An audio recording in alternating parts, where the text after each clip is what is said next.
All right, let's move on to the saints themselves. We're going to start with Saint Vitus. Now, Vitus, his legend is ornamented with accounts of fantastic miracles. Vitus is a 12-year-old Sicilian who becomes a Christian under the influence of his tutors, Modestus, and Modestus's wife and Vitus's nurse, Crescentia. Now, Vitus's father is in fact a Roman senator who often whips the child for refusing to worship the Roman gods. His father attempts with various forms of torture to turn him away from Christ. Now, the local prefect hears of the boy's defiance and summons him. The prefect tells him to make sacrifice to the emperor and the gods, or he will be beaten. Vitus says no, no, no, 1,000 times no. And when the soldiers try to beat him, the arms of his tormentors, as well as the prefect himself, Valerian, become withered. Vitus tells them to call on their gods and let them heal them if the gods can. His father, who's of course horrified by this, asks young Vitus if he can cure them. Vitus answers that yes, in the name of the Lord I can, Father. Vitus kneels and prays, and the men are miraculously made whole again. The prefect, Valerian, is still not impressed, and tells Vitus's father to keep the boy in line, or he will come to a very bad end. Now, as I mentioned, his father tries to change his son's ways, and surrounds him with harlots in the hopes that young Vitus's hormones will kick in, and that the young lad will enjoy the pleasures of the flesh and forget his rigid Christian beliefs. But Vitus proves himself imperious to temptation, and tells his father that he takes his pleasures in the Lord. Now, one day, Vitus is being punished. He's locked in his room, and when his father peers into the chamber, he sees Vitus sitting in a lotus position surrounded by angels. His father is stricken blind by the sight that he beholds, and the family makes sacrifices at the temple of Jove for the return of their father's sight, all to no avail. Vitus prays deeply to Christ to heal his father. He says, Lord, return my father's sight so that he may see all your good works. His father suddenly shouts, I can see again.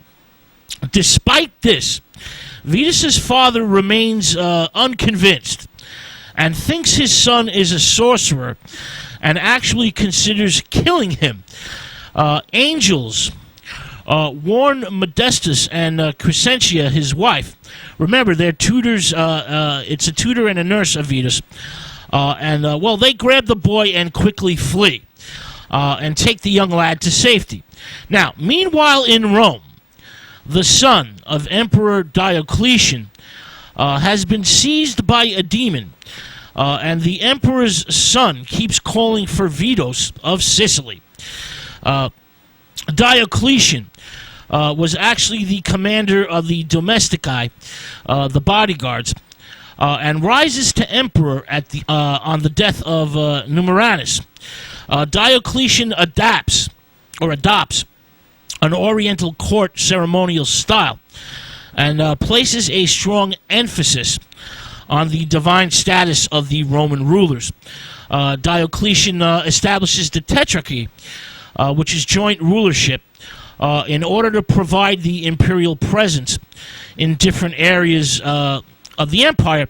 And he also separates military power from civil power, doubling the size of the Roman Empire. The Roman army. The emperor goes back to the traditional Roman gods, especially Jove and Hercules, and issues dire consequences for all Christians who refused to do sacrifice. He presides over the Christian persecutions on a grand scale. Diocletian issues a series of edicts over a 5-year period from 297 to 303 AD. All soldiers, all administrators must sacrifice to the gods. If they refuse, they're under the pain of torture and death.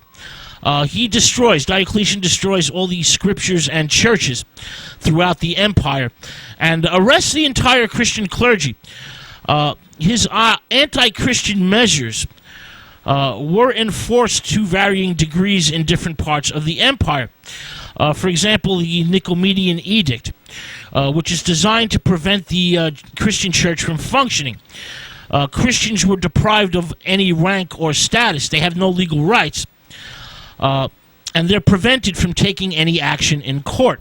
Now, as I mentioned, his son, Diocletian's son, has been seized by a demon and keeps calling for Vitus of Sicily. Well, Vitus is found and brought to Rome. The emperor, Diocletian, is desperate and asks the boy if he can heal his son. Vitus answers that no, but the Lord Christ can. He kneels and prays and exorcises the demon. The demon flees from the emperor's son's body due to the power of Vitus's prayer. Diocletian, despite his son's cure, hates the Christians so much that he quickly turns on the pious Vitus. The emperor fears his power and thinks him an evil sorcerer. "Boy," he yells, "change your ways now. Sacrifice to the gods, or die a dreadful death." "Never," says Vitus. "I will stay true to Christ." The emperor orders that Vitus be put in a fiery furnace. "Let the Christian dog burn," says the emperor. Vitus is strapped to a cross and slowly lowered into the furnace. But hours later, when they pull him up and out of the furnace, Vitus is unharmed. Now, there's a variation in the legend. In this variation, Vitus is thrown into a cauldron of molten lead or boiling tar, and he escapes unharmed. Now, either way, after this, he's brought to the arena. A fierce and ravenous lion can devour him. Vitus tames the beast with the power of his faith. He tickles the hungry lion under the chin and strokes his mane. Finally, Vitus and his two companions, Modestus and Crescentia, are stretched on the rack. In his pain, Vitus calls upon the power of God to punish his persecutors. And as the three Christians endure their torment, the sky blackens, the earth shakes, and the thunder rolls. The temple of Jove falls in, crumbles, and kills many worshippers. Vitus, Modestus, and Crescentia are miraculously freed by angels, and the celestial beings bring the heroic Christian trio out of the emperor's chambers and take them back to Lucania in Sicily. On a grassy riverbank, they finally die peacefully from the many tortures they have endured and quietly give up their souls into the Lord's keeping. 3 days later, Vitus appears to a distinguished Christian matron, Florentia. She finds the bodies and buries them on the spot where they died. Public veneration of Vitus, Modestus, and Crescentia appears very early in Rome. Sometime during the early 5th century AD, a shrine is dedicated to them, and veneration spreads rapidly into southern Italy and Sicily. A monastery there is dedicated to them. While we have no historical accounts of their lives or the details of their martyrdom, this early veneration provides proof of their role as historical early Christian martyrs.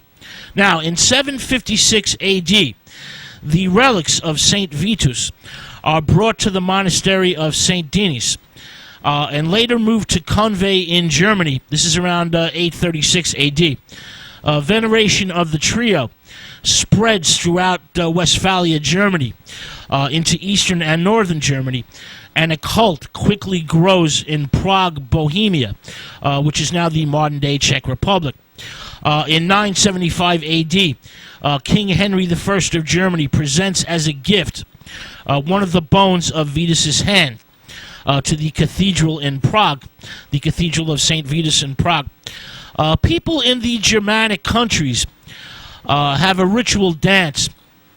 They dance before his statue, and this dance becomes, over the years, very, very popular. St. Vitus's name is also given to a neurological disorder, the Sandheim chorea. People who suffer from this disease jerk very violently, uncontrollably, well, this is kind of linked. Giving the name to the neurological disorder is linked to the festival dances.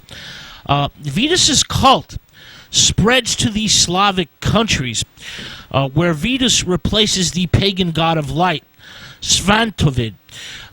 Vitus's feast day is on June 15th.